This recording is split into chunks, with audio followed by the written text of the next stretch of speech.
Bonjour à tous, chers enchanteurs et enchantresses de Radio Antasia dans cette émission pour la nouvelle chronique de la magie d'Avalon. Je suis Alexandra Gallo et aujourd'hui je vais vous présenter la Morgaine amante. Donc dans notre cycle cette année, nous avons exploré les 9 Morgaines, c'est-à-dire les 9 gardiennes prêtresses de l'île d'Avalon, et chacune ont un archétype, chacune vont nous aider à travailler sur certains aspects de nous-mêmes. Et donc aujourd'hui, pour ce mois-ci, je vous propose la Morgane qu'on appelle l'amante. Alors l'amante, quel âge a-t-elle? Effectivement, donc comme vous savez, chaque Morgane représente une tranche d'âge de 10 à 90 ans, on va dire. L'amante, c'est justement la deuxième, si on pourrait les classer de la plus jeune à la plus vieille. Elle a entre 20 et 30 ans. Donc c'est une jeune femme, voilà, dans la force de l'âge. On parle souvent aussi de l'amoureuse, l'amante, l'amoureuse sont deux mots qu'on peut substituer l'un à l'autre. Et c'est vraiment dans cette jeune femme qui s'ouvre à cette période fertile de sa vie, qui s'ouvre et découvre aussi la sexualité, l'attraction, la séduction, etc., etc. Donc cette Morgane, bien évidemment, elle est associée à notre sabbat de Beltane en ce mois de mai. Donc c'est vraiment l'archétype avec lequel est la Morgane qui va vraiment dominer dans les énergies d'Avalon à cette période de l'année de Beltane. Donc Beltane, effectivement, cette fête du grand mariage qu'on appelle souvent, cette fête qui célèbre l'union du dieu et de la déesse, cette fête qui célèbre justement cette fertilité qui anciennement était véritablement le vrai début de l'été. Puisque du coup le solstice d'été qui actuellement marque dans nos traditions maintenant le début de l'été, bien en fait en anglais le terme du solstice d'été, de l'Ita, c'est midsummer. Donc midsummer, la moitié de l'été. Donc en fait Beltane et les fêtes justement, les sabbats comme on dit reliés plus à la déesse, qui ne sont pas sur des événements solaires, sont véritablement en fait les anciens débuts de saison. Donc Beltane célébrait justement le début de l'été, cette fertilité explosive qu'il y avait de partout et donc qui était représentée par ces couples qui s'accouplaient justement durant cette nuit-là autour de grands feux, etc. Donc vous connaissez peut-être déjà un petit peu les histoires. Mais revenons à notre Morgane, donc notre Morgane amante qui est reliée au sabbat de Beltane, et qui comme symbole est souvent associé avec l'aubépine. Donc pareil, un arbre fleuri très présent dans la tradition autour de Beltane. Généralement, c'est à partir d'un bois d'aubépine qu'on fabrique le mât de mai. C'est également l'arbre justement qui représente le portail pour aller dans le monde de Fiery. Parfois, dans certaines traditions, ce sont des fées, des sorcières qui ont été transformées en cet arbre. Donc, l'aubépine qui est un arbre aussi dans sa capacité, je dirais plus médicinale. L'aubépine est une plante, on va utiliser les feuilles et les fleurs d'aubépine dans des tisanes, notamment pour la régulation du cœur. Donc, c'est vraiment une plante qui est très associée avec l'énergie du cœur. Elle reconstruit, elle ouvre, elle permet de reconstruire et d'ouvrir notre cœur et de s'ouvrir en fait à cette fertilité de la nature.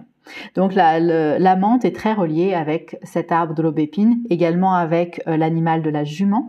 Donc pareil, encore une fois, ce côté fougueux, ce côté fertile de cet animal-là, qui est également associée à la jument. En fait, on va beaucoup la retrouver dans les énergies avec la déesse Rhiannon. Donc la déesse Rhiannon, cette déesse qui est à cheval et qui justement se fait pourchasser par un homme qui, au lieu de lui demander de s'arrêter, la pourchasse et il n'arrive jamais à la rejoindre, et c'est seulement quand il lui demande de s'arrêter qu'elle s'arrête et que justement ils peuvent échanger ensemble. Donc on va retrouver dans ces énergies, alors ce ne sont pas du tout les mêmes entre la Morgane amante et Rhiannon, ce sont deux caractéristiques différentes, mais dans leur qualité, on va dire, on va pouvoir retrouver des équivalents. Et elle est également aussi associée aux nuages. Alors là, effectivement, c'est plus dans cette idée de légèreté, de beauté, de délicatesse, on va dire. Concernant maintenant son domaine de magie, donc quel domaine de magie représente la menthe? On a vu pour chacune, en fait, chacune est la représentante, la maîtresse en fait d'un domaine de magie. Et donc pour la menthe, eh bien, il s'agit de la magie rouge et de la magie lunaire. Alors qu'est-ce que la magie rouge? Pour ceux qui connaissent peut-être un peu moins, la magie rouge, en fait, c'est ce qu'on va appeler aussi la magie sexuelle. C'est-à-dire que lors d'un acte sexuel, il y a énormément en fait d'énergie qui est accumulée, on va dire, qui est dégagée durant l'acte sexuel. Et donc effectivement, c'est un type de magie où on va se servir de cette énergie-là pour justement fortifier certains de nos rituels, pour fortifier certaines intentions, etc. Donc c'est un petit peu, voilà, là on va d'habitude se servir du pouvoir de l'intention, hein, très classiquement, de notre énergie magnétique, hein, j'ai envie de dire, dans certains rituels. Et bien là, la magie rouge, en fait, on va se servir, on va mettre en place tout un rituel qui va inclure l'acte sexuel avec plusieurs personnes, hein, encore une fois, pas de jugement, c'est comme ça, mais où en fait on va vraiment se concentrer sur cette idée que l'énergie qui est dégagée à ce moment-là va pouvoir justement ensemencer la force de nos rituels. Je ne sais pas si vous vous souvenez, il y avait un film en fait avec Vanessa Paradis qui s'appelait, je crois, Un amour de sorcière. Et on voit en fait une scène très très rigolote en fait, hein, qui n'est pas du tout déplacée, mais très très drôle en fait, de ce type de cercle de magie rouge où en fait elle envoûte un homme pour pouvoir faire son rituel afin de pouvoir obtenir ce qu'elle désire. Donc c'est ce genre de choses-là, ce n'est pas du tout une magie qui est considérée comme magie noire ou comme magie satanique, pas du tout. Hein, c'est vraiment, ça va vraiment se rapprocher en fait de du tantrisme en fait. Comment est-ce qu'on peut utiliser cette énergie-là de la sexualité pour ensemencer nos projets, nos envies, nos désirs. Là où effectivement c'est une énergie qui est effectivement phénoménale. Généralement, voilà, l'aboutissement de l'acte sexuel, qui est généralement en fait l'orgasme, va justement relâcher cette énergie-là. Là, du coup, c'est comment harnasser, en fait, on sait pas vraiment très français, mais comment du coup canaliser en fait cette énergie-là pour la mettre dans une intention particulière. Donc c'est vraiment une magie qui est très puissante, qui peut être très très belle, qui peut être vraiment très bien utilisée. Comme je dis, on a un peu plus d'exemples de ça de nos jours avec le tantrisme, les différents types de tantrisme. Il y a différentes sortes en fait de tantrisme. Donc là, je ne me rentrerai pas dans les détails parce que je ne suis pas spécialiste, mais en tout cas, voilà, c'est ce qu'on va vraiment apparenter à ça, comment en fait cette phénoménale énergie peut être mise à profit dans nos actes rituels. Et donc également la magie lunaire, puisque effectivement, on est sur une magie qui est très féminine, qui est très cyclique, et qui va justement aussi se servir de ces différentes phases, donc de la lune croissante, la pleine lune, la lune décroissante et la nouvelle lune, qui vont être des moments de pouvoir bien spécifiques qui vont venir nourrir nos rituels sur des intentions très différentes. On va effectivement aller, quand on veut quelque chose qui grandisse, on va plus aller sur des rituels au moment de la lune croissante ou de la pleine lune. Quand on veut justement bannir certaines choses, on va être plus sur des jours de la lune décroissante ou de la nouvelle lune. La nouvelle lune souvent reliée justement au nouveau projet à démarrer, et la pleine lune justement pour avoir le maximum d'énergie mise dans nos rituels. Donc la Morgane Amante est vraiment la représentante de ces deux grands domaines de magie que sont la magie rouge et la magie lunaire. Maintenant, qu'est-ce qu'elle nous enseigne justement, cette Morgane Amante? Eh bien, elle va nous aider en fait à accomplir nos désirs. Donc justement, voilà, qu'on utilise ou non la magie rouge ou la magie lunaire, mais c'est une Morgane à laquelle on va faire appel quand on a envie de manifester dans la matière la fertilité de nos désirs, qu'on a envie de retrouver aussi le vrai plaisir, donc de faire cette distinction entre le plaisir, je dirais, voilà, qui est très mental, qui va remplir quelque chose qui manque, versus la vraie sensation de plaisir, la vraie sensation en fait de se faire du bien et non pas de compenser quelque chose. Donc elle va nous permettre de retrouver le chemin vers ce vrai plaisir, vers nos sensations, vers ce que le corps a besoin. Donc on est vraiment sur une Morgane qui est très très reliée à notre corps de chair. Donc justement, quand on a des difficultés avec notre corps pour x et y raison dans notre historique de femme ou d'homme, ou peu importe, hein, et quand effectivement on a une certaine honte peut-être, ou que la sexualité est entre guillemets un gros mot, etc., etc., c'est une organe qui va tout en douceur nous remontrer la joie du jeu, la joie de la créativité, la joie du plaisir justement sans culpabilité. Éprouver du plaisir n'est pas quelque chose dont on devrait se cacher, dont on devrait avoir honte. Ça fait partie en fait de notre expérience d'humain et elle nous ramène en fait vers ce plaisir vrai, ce plaisir sain, ce plaisir pur de qui nous sommes et non pas un plaisir qui peut parfois être justement teinté de certaines expériences et traumatismes. Et donc on va penser vivre un certain plaisir là où en fait on compense quelque chose, où on a appris d'une mauvaise manière en fait comment apporter du plaisir à soi ou aux autres. Donc c'est également une Morgane qui va nous, comme on est dans cette période très très fertile et qu'on est à Beltane, etc., il y a toute cette explosion créative. Donc c'est aussi une Morgane qui va nous permettre d'exprimer pleinement cette créativité-là dans plein de domaines de notre vie. C'est-à-dire vraiment que ce soit les domaines artistiques, des domaines de sport, des domaines plein de domaines en fait. Comment est-ce que je peux exprimer ma créativité à travers les médias qui me sont les plus justes pour moi, donc que ça soit la peinture, le chant, la danse, peu importe, mais vraiment de renouer en fait avec ce chakra sacré, hein, donc qu'on soit homme ou femme, ce chakra sacré est vraiment la source de notre créativité. Et donc, elle vient vraiment nous ramener dans cette source originelle-là de notre corps, puis dans cette énergie-là pour exprimer cette créativité. Comme on l'a dit donc par rapport à son domaine de magie rouge, bien entendu, et en plus dans son nom, hein, c'est l'amante, l'amoureuse. Donc bien entendu, ce qu'elle va nous enseigner, c'est aussi comment se réconcilier avec notre sexualité, canaliser notre puissance sexuelle. Donc justement un petit peu les b.a.-ba, je dirais en fait du tantrisme, de comprendre en fait cette énergie phénoménale qui se déploie en fait, soit par soi-même, soit dans le cadre d'un couple. Et comment en fait on peut canaliser cette énergie-là pour qu'elle nous nourrisse, pour qu'elle vraiment nous alimente. Il faut vraiment visualiser en fait, et c'est un petit peu les enseignements dans le tantrisme, visualiser que l'énergie sexuelle en fait va remonter dans notre corps, hein, quand il y a un orgasme par exemple, on ressent bien cette idée-là. Ça va remonter dans notre corps et ça va venir nourrir en fait d'une énergie puissante tout notre corps. Comme si voilà, on avait un liquide doré en fait qui venait renforcer, nourrir très profondément nos cellules, redonner une énergie phénoménale, etc. Et justement dans les enseignements du tantrisme, c'est un petit peu ça qui se passe, c'est-à-dire il y a souvent des enseignements pour ne pas consommer l'orgasme, mais arriver jusqu'au point de l'orgasme. Pourquoi ? Parce que du coup, une fois que l'orgasme est consommé, l'énergie est dissipée, elle disparaît, alors que quand on arrive à simplement rester sur le haut de la vague, on peut vivre en fait cette intensité et cette nourriture intense sans pour autant vider la jauge de notre plaisir une fois que l'orgasme est vécu. Donc il y a vraiment cette idée-là de se réapproprier, d'un petit peu plus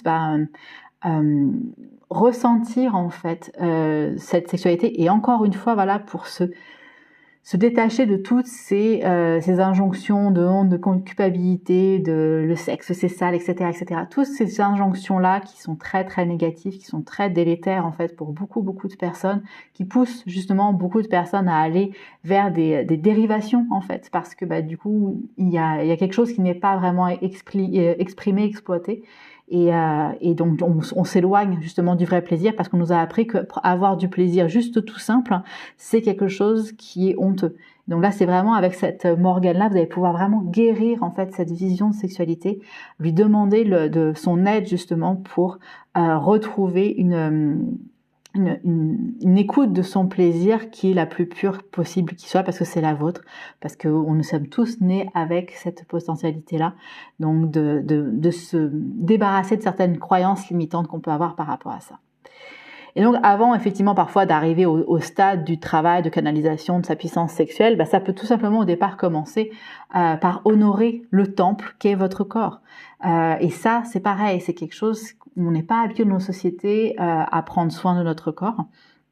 De plus en plus maintenant, fort heureusement, et on verra justement tout à l'heure un petit rituel que je vous proposerai pour justement un peu plus nourrir cette idée-là. Mais déjà dans un premier temps, avec cette Morgane amante, l'idée de voir en fait comment vous pouvez honorer un petit peu plus votre corps, prendre un petit peu plus soin de votre corps et pas juste quand, entre guillemets, c'est trop tard. C'est-à-dire que souvent, un peu comme pour les voitures, moi je fais souvent la comparaison avec les voitures, la voiture tant qu'elle marche, en fait, on va pas chez le garagiste et puis dès qu'il y a un problème, hop, on la met chez le garagiste. C'est un peu pareil avec le corps en fait. Si le corps n'est pas malade, si le corps ne montre pas des symptômes très handicapants, on fait avec et on avance et on lui donne pas plus d'attention que ça parce qu'en gros, il doit faire son job, il doit fonctionner. Mais en fait, il va encore mieux fonctionner et il va encore mieux vous servir si justement vous honorez son existence véritablement. Donc on va voir un petit peu tout ça. Donc, quels sont les questionnements qu'on va pouvoir travailler? Donc voilà, ça, ce sont les enseignements. Hein. Elle nous enseigne le travail de la créativité, du plaisir, de la puissance sexuelle, d'accomplir nos désirs. Mais comment on peut travailler concrètement avec elle, avec différents questionnements? Donc déjà, voilà, le premier questionnement, moi, que je vais vous proposer, c'est de vous demander, de vous prendre un petit temps, en fait, de se demander quel est le rapport que j'ai avec mon propre corps.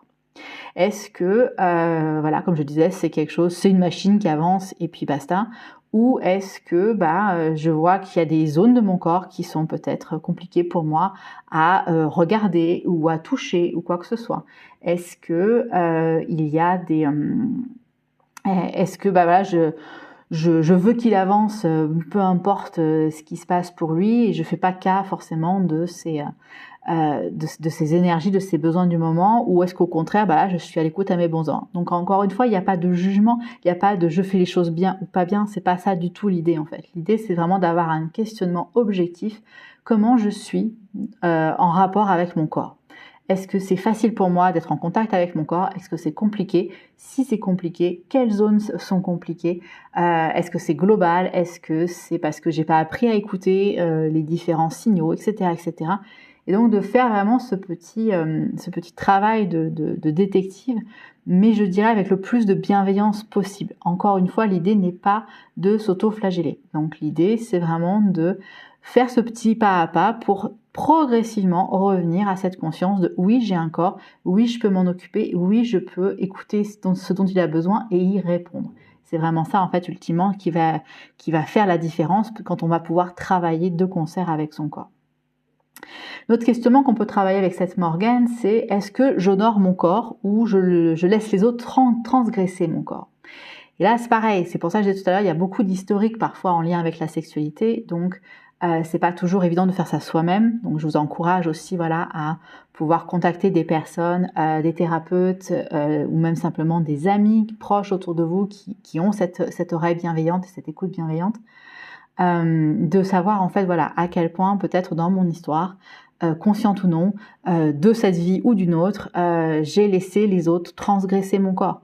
Ça n'est pas forcément des violences sexuelles, ça peut être simplement aussi des gens qui vous touchent le bras ou le dos ou quoi que ce soit, ou qui s'approchent en fait de votre zone, je dirais, plus privée, dans cette bulle qu'on a tous autour de nous. Il y a des personnes qui sont autorisées à être très très proches dans notre bulle et d'autres pas du tout. Et donc parfois, on laisse certaines personnes rentrer dans cette bulle-là alors qu'ils n'y sont pas invités. Donc pareil, voir un petit peu où est-ce que les limites se posent. Est-ce que du coup j'honore et je respecte mon corps et donc ne rentre pas qui veut, ou est-ce que justement j'ai un peu de mal à poser cette limite là et je ne sais pas où est cette limite là, pourquoi j'ai du mal à la mettre? Est-ce que du coup il y a une peur? Est-ce que du coup il y a un rappel d'un événement passé? Est-ce que simplement vous n'avez pas appris qu'est-ce qui est la juste limite? Oui, encore une fois, c'est toujours pareil, c'est toujours un petit calibrage en fait à faire. Mais donc pareil, voir un petit peu à quel moment c'est facile ou non pour vous d'honorer, respecter votre corps ou non. Également, on peut aussi se poser la question comment prendre soin de ses besoins pour éviter l'insatisfaction. Ça, c'est assez central dans nos sociétés parce que de plus en plus, en fait, on s'attend à ce que l'autre comprenne nos besoins. Et vous avez peut-être, comme moi, remarqué que ça ne marche pas. Pourquoi? Parce que, effectivement, on n'est pas dans votre tête. Et inversement, vous n'êtes pas dans la tête des autres. Donc, en fait, de la même manière, vous n'allez pas forcément comprendre les besoins de l'autre, comme lui ne peut pas comprendre les vôtres. Et donc, effectivement, c'est de revenir à cette idée-là que nous sommes responsables de nos propres besoins. L'autre ne peut que choisir, choisir, je dis bien, de contribuer à nos besoins, mais il n'est pas responsable de prendre soin de nos besoins. Chaque personne est responsable de ses besoins. Après, c'est simplement des demandes d'aide qu'on peut faire, qui sont des demandes et non des exigences. Et là, on revient dans cette idée de communication non violente, j'ai envie de dire. Mais du coup, voilà, le fait que, par exemple, voilà, vous prenez pas soin forcément vous de vos besoins, vous attendez qu'une tierce personne le fasse pour vous, elle ne le fait pas, et donc ça va créer une insatisfaction et une frustration intense chez vous. Pareil. Pour éviter en fait d'atteindre cette insatisfaction et cette frustration, encore une fois, comment je peux être la meilleure gardienne de mes besoins, remplir ces différents besoins-là avant que j'en souffre parce que personne ne le fait pour moi. C'est également, comme on l'a dit au départ, en termes de questionnement qu'on peut travailler avec cette Morgane, c'est comment je discerne le vrai plaisir de mes désirs égotiques. Et là, donc, c'est pareil, cette idée de revenir à un plaisir qui me fait vraiment du bien versus un plaisir qui vient compenser quelque chose. Je donne un exemple. Par exemple, votre corps va avoir besoin de sucre, mettons. Et il va vous demander peut-être un fruit, peut-être un plat de pâtes ou quoi que ce soit, des sucres lents, etc.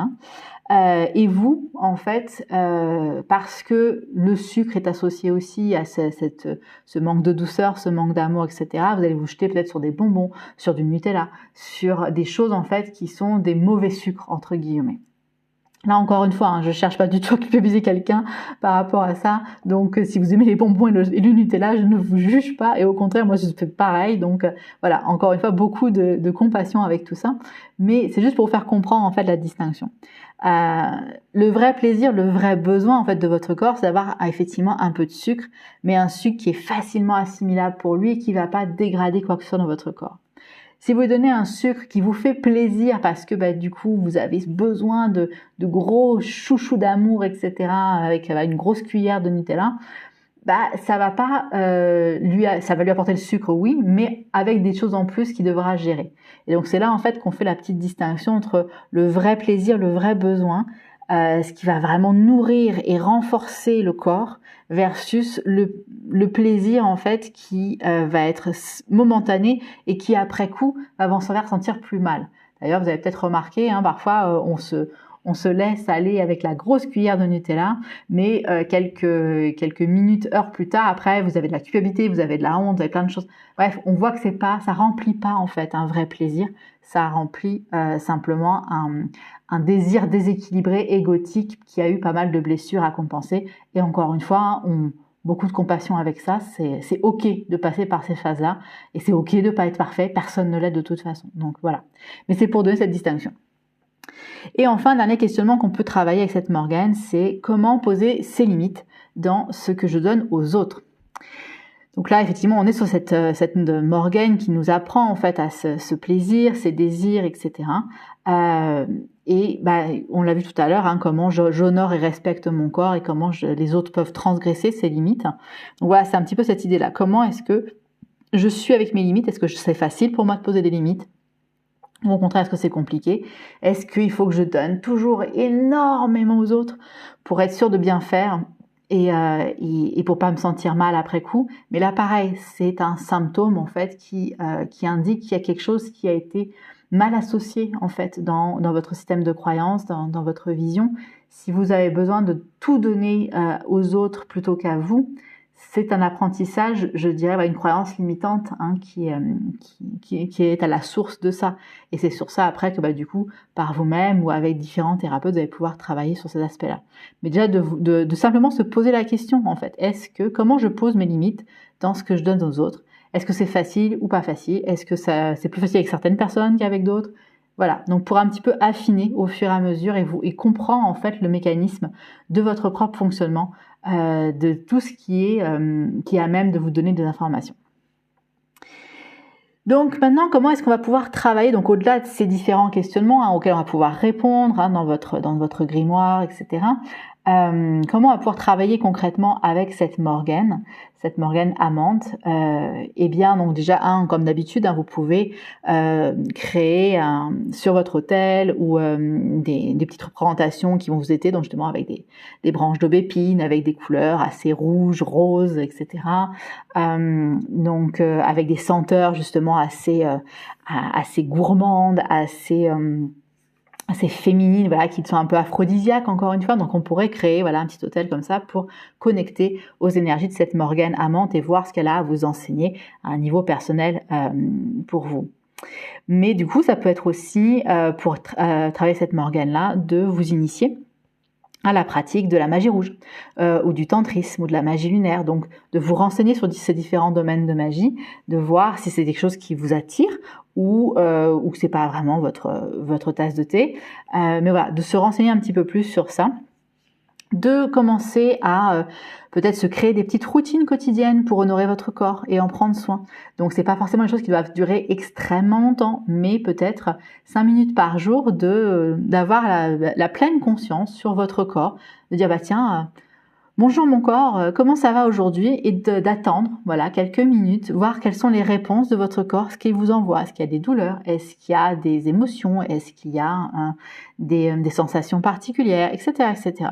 Donc juste de donner un petit peu de cette attention à votre corps. Ça peut être aussi de vous faire un petit rituel de crème, de toilette, etc. Ça peut être de mettre un petit encens et de simplement vous sentir ces effluves et connecter à vos sens en fait. Donc voilà, comment est-ce que vous pouvez honorer votre corps d'une certaine manière qui vous le convient le mieux et prendre soin de ce corps-là, connecté à ses sensations et à vos sens. Et enfin, ça peut être également si vous sentez que vous avez des difficultés au niveau de votre sexualité, ça peut être aussi de voir en fait les différentes voies possibles pour réveiller cette sexualité. Donc déjà, ne serait-ce que de reprendre contact avec cette zone de votre corps qui peut-être a été délaissée ou parce qu'il y a eu tellement d'histoires par rapport à ça que c'est compliqué d'être dans cette zone-là. Comment est-ce que vous pouvez ramener de la douceur, de la conscience, de la présence dans cette zone, simplement. Encore une fois, en vous faisant aider ou non, mais l'idée, c'est vraiment déjà de remettre la conscience. C'est toujours le premier pas, en fait, dans n'importe quel cheminement de guérison, c'est de remettre de la conscience dans la zone où il y a la problématique. Donc, comment est-ce que je peux réveiller ma sexualité? Peut-être aussi, développer votre créativité par rapport à ça, si vous êtes en couple, etc. Il y a plein de choses possibles, mais ça peut être justement un moyen de travailler concrètement avec cette morgane amante. Et donc pour terminer cette chronique, vous en avez l'habitude maintenant, je vous propose toujours un petit rituel ou méditation en lien pour travailler avec cette morgane. Et donc là, pour la morgane amante, je vous propose cette fois-ci de créer ce que j'ai appelé une onction de votre temple sacré. Alors qu'est-ce que c'est? Bien, l'idée c'est d'avoir un petit mélange en fait d'huile et d'huile essentielle qui va vous servir en fait pour pouvoir masser la zone de votre chakra sacré à la fois au niveau du bas-ventre mais aussi au niveau du bas du dos. Il ne faut pas oublier que les chakras sont traversants, en tout cas pour celui du chakra sacré. Donc c'est vrai pour les 5 chakras sacrés, le plexus, le cœur, la gorge et le 3e œil. Après pour la couronne et le racine, ils n'ont qu'une seule porte vers le bas et vers le haut. Mais en tout cas, pour le chakra sacré, il faut considérer que le chakra est certes central dans notre corps, mais qu'il a une porte vers l'avant, le bas du ventre en l'occurrence ici, et une porte vers l'arrière, le bas du dos. Donc l'idée, ça va être d'apposer en fait un petit mélange d'huile en spirale sur votre bas-ventre et sur votre bas du dos. Ça peut être simplement une huile végétale si vous ne voulez pas avoir de senteur. Mais si vous voulez rajouter en fait une senteur et aussi les propriétés qui vont en lien avec les huiles essentielles utilisées, je vous ai fait une petite sélection d'huiles essentielles qui sont reliées justement au chakra sacré. Avec la petite précaution, encore une fois, que les huiles essentielles d'agrumes sont des huiles essentielles photosensibilisantes, c'est-à-dire qu'elles peuvent créer des petites taches. Donc faites attention, quand vous en mettez sur votre ventre, soit d'éviter de le faire la journée et de le faire que le soir, soit si vous le faites en journée, de ne pas exposer en fait cette zone-là et de bien vous laver les mains pour ne pas avoir de résidus qui pourraient justement réagir avec le soleil. Donc les petites huiles essentielles que je vous propose ici, donc je vous en ai sélectionné 5. Il y a donc la plus grande classique en fait par rapport au travail de ce chakra sacré, c'est l'ylang-ylang, qui est une huile essentielle qui va à la fois être aphrodisiaque, mais qui va aussi aider pour combattre colère, frustration, stress, qui va redonner de la joie, de la créativité. La mandarine, rouge ou verte, indépendamment, celle que vous préférez, qui va être très relaxante, qui va nous permettre de nous ancrer dans notre présent et d'apporter un peu plus de joie.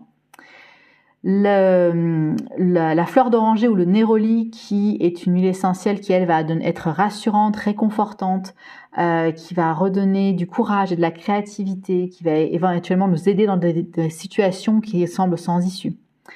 Le fragonia, qui est aussi une plante très intéressante, notamment quand on a des problématiques de réconciliation avec soi à faire.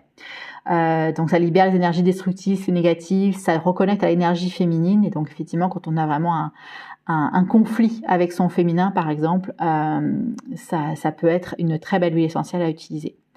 Et enfin l'orange, qui aussi va connecter à ces énergies de joie, de créativité, mais nous apporter aussi ce côté de renforcer notre lâcher prise, oser faire plus de choses, de nouvelles choses, s'ouvrir à cette curiosité de nouveauté. Donc voilà, donc c'est effectivement tout, comme vous voyez, sont beaucoup reliés sur la joie, parce qu'effectivement le chakra sacré est un chakra qui est relié à ses intentions et ses énergies de joie, d'où en fait ce fil conducteur qui revient parmi ces différentes huiles essentielles. Et donc là, l'idée, en fait, ça va être de choisir une huile essentielle ou une synergie selon celle qui vous appelle par rapport à leurs propriétés que je vous ai détaillées, par rapport à leurs intentions. Et de mélanger ça, ne serait-ce que 2 petites gouttes d'huile essentielle, d'une huile essentielle ou du mélange, hein, donc voilà, effectivement de pas en mettre trop non plus, c'est pas forcément l'objectif. De mélanger ça avec une huile végétale de base, ça peut être de l'amande douce, ça peut être du tournesol, ça peut être, voilà, c'est vraiment ce que vous avez, en fait, il n'y a pas forcément besoin d'une huile spécifique. Et de prendre vraiment ce temps en conscience, encore une fois, vous pouvez y mettre justement la charger de ces intentions-là, et en massant en fait votre bas-ventre et votre bas du dos, peut-être soit répéter certains mots, ou une phrase, ou une petite prière, ou une parole d'intention, encore une fois, à l'affirmative, hein, on évite toute forme négative dans nos phrases, pour pouvoir justement accompagner cette conscience de « j'honore mon temple sacré », donc le temple de mon chakra sacré. Et d'être vraiment à l'écoute de cette douceur, de cette tendresse que vous apportez à cette zone-là, avec les différentes propriétés éventuellement que vous aurez choisies pour les huiles essentielles qui sont les plus adaptées pour vous. Et une fois que cette onction est apposée, vous pouvez prendre un petit peu de temps en fait pour écouter ce qui se passe dans votre corps, ce qui se passe dans votre bas-ventre, dans votre bas du dos, ou ce qui se passe à un niveau plus émotionnel, ou des choses qui peuvent remonter à la surface. Et vous pouvez coupler ça après, éventuellement, pour justement un peu commencer à réveiller toute cette zone-là, de rentrer dans ce que j'appelle une danse créative, en fait, une danse avec votre bassin, pour reconnecter tout doucement à cette énergie sacrale, à cette énergie sexuelle, à cette énergie créative. Donc, si vous avez des musiques justement que vous aimez bien, qui sont un petit peu latino ou qui sont un petit peu plus arabisantes aussi, voilà, qui vont justement qui vont vous amener en fait dans ces ondulations du bassin. Il n'y a pas besoin de savoir faire de la danse du ventre, hein, encore une fois, c'est vraiment plus de sentir un petit peu les limites en fait de ce bassin. Donc, d'y aller vraiment très doucement au départ, de juste je bascule de droite à gauche, peut-être d'avant en arrière. Puis après, peut-être que je fais des cercles ou des 8, ou voilà. Mais il n'y a pas de mauvaise manière de le faire, j'ai envie de dire. C'est simplement de reconnecter vraiment consciemment et concrètement à votre bassin. Le bassin, hein, c'est notre base, c'est notre socle, c'est nos fondations. Et souvent, en fait, on les utilise très très peu. On est un peu dans des cultures où on n'est pas forcément des agités du bassin. Donc du coup, c'est bien en fait de pouvoir remettre du mouvement dans ça, notamment en plus, hein, vous le savez, les psoas passent à ce niveau-là, donc le muscle de l'âme. Hein. Donc il y a vraiment besoin de faire beaucoup de libération souvent au niveau du bassin. Donc coupler en fait cette petite onction que vous allez mettre plus à cette petite danse sur quelque chose une musique que vous aimez beaucoup, ça va vous donner en fait cette énergie créative, ça va vous permettre de reconnecter en douceur à cette zone de votre corps, rêver cette énergie sacrale, rêver cette sexualité, créativité remettre du mouvement en fait, réactiver en fait la flamme. Souvent chez les hindous en fait on parle de la Kundalini aussi, c'est cette zone là, réveiller le serpent, et donc du coup voilà, vraiment d'être dans ces énergies. En plus là dans les énergies du mois de mai de Beltane, c'est vraiment cette invitation aussi. Donc ça peut être un très très beau rituel à faire, et vous pouvez faire ça plusieurs fois, c'est-à-dire vous pouvez vous créer après cette petite onction de votre temple sacré que vous pouvez utiliser tout le temps, que vous pouvez utiliser peut-être voilà, sur une période de 21 jours pour pouvoir travailler vraiment spécifiquement sur une problématique, ou que vous pouvez garder simplement pour des petits moments de rituels, comme je vous ai parlé, voilà, de créer ces petits rituels du quotidien, petite routine quotidienne pour honorer son corps. Voilà, ça peut être en plein de petites choses. Si vous avez des questions, si vous avez des interrogations par rapport à tout ça, n'hésitez pas voilà, à m'envoyer un petit message via mon site alexandragallo.com et j'y répondrai avec grand plaisir pour vous donner des guidances si vous n'êtes pas sûr de certaines choses. Donc n'hésitez pas, en tout cas. J'espère que cette chronique vous aura plu, que vous avez envie de plonger à la découverte de cette Morgane amante. Et je vous dis donc au mois prochain pour notre toute dernière Morgane, qui sera donc la Morgane mère. Je vous souhaite une excellente fin de journée, fin de soirée. Je vous embrasse tous bien fort dans ces belles énergies d'Avalon.